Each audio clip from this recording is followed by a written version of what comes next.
So far we've recorded our band in our rehearsal room location, added vocals, an electric guitar overdub, and amassed a few hours worth of audio in the process. So now it's time to send the band home and bring all the elements together in the mixdown stage. By recording our instruments separately, each via its own input in our audio interface, we now have each audio track on a different channel in Cubase, meaning we can adjust and play with each sound individually. If you have multiple takes to choose from, listen through and appraise each one you have. It's often good to use headphones here to really zero in on the performance. With our best take selected, the first steps are some basic housekeeping. Are there any unexpected thuds or buzzes anywhere on any of these tracks?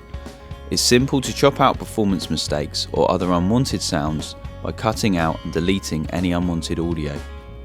If one section of a performance needs replacing, you can select a good verse or phrase and copy and paste it in place of the unwanted section. You could even lift a solo or part from an entirely different take.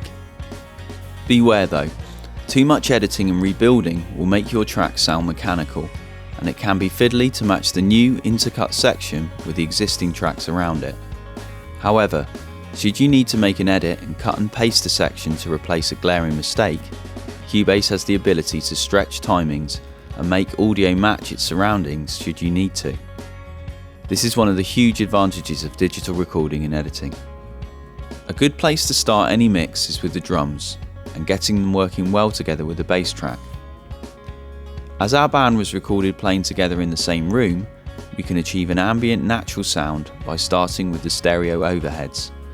Pan one overhead channel left and the other right to widen the overhead mix. It's best to keep the overhead signals as clean as possible. If the drums were recorded in the same room and at the same time as the bass guitar, the overhead signals may contain bleed from the bass, so you might want to roll off bass frequencies from the overhead signal with EQ. A treble lift can add brightness if desired too. Once you're happy with the overheads, it's time to mix in the other close mic signals, so fade these up one by one, kick drum first.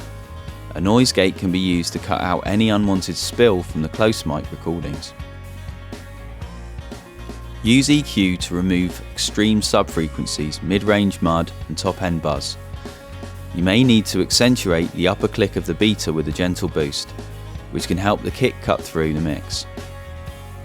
Compression can be used to even out level inconsistencies or add punch. Next, add the close mic snare drum. Again, you may need to roll off the lower frequencies and carve out boxy mids or resonances with EQ, as well as control dynamics with compression. A touch of reverb applied to the snare can help a dry gated sound blend smoothly in with the overhead signal. Don't be tempted to mix tracks in isolation. By all means, check that they sound good by themselves, but always remember they need to sound best as part of the overall mix balance. A neat trick for drums is to combine the separate overheads and close mic signals together in what's called a bus, known as a group channel in Cubase, grouping all individual drum parts to a single drums fader. Try subtle bus compression, tape saturation and/or limiting on this drum bus to gently control dynamics and add weight. Another trick for drums involves mixing the original drum bus signal with a duplicate signal that's been squashed with heavy compression. This glues together your rhythm section and fills in gaps to create a pro quality sound. It's vital that the drums and bass work well together in the mix, so fade up your bass track alongside the drums. Vintage style compression is particularly effective for leveling out a live bass performance. Pull up your guitar tracks next. Try panning one hard left and one part hard right for a lush, wide sound. Remove obnoxious mids and harshness with EQ cuts if needed, but try not to hollow out the sounds too much. Spiky, bright acoustic guitars can benefit from a touch of limiting. This is essentially fast-acting extreme compression to reduce and even out sharp peaks. Vocals sit in the middle of the mix. It's usual to add a little delay and some reverb to the vocal. Compression will even out the level changes with vocals for a more consistent sound.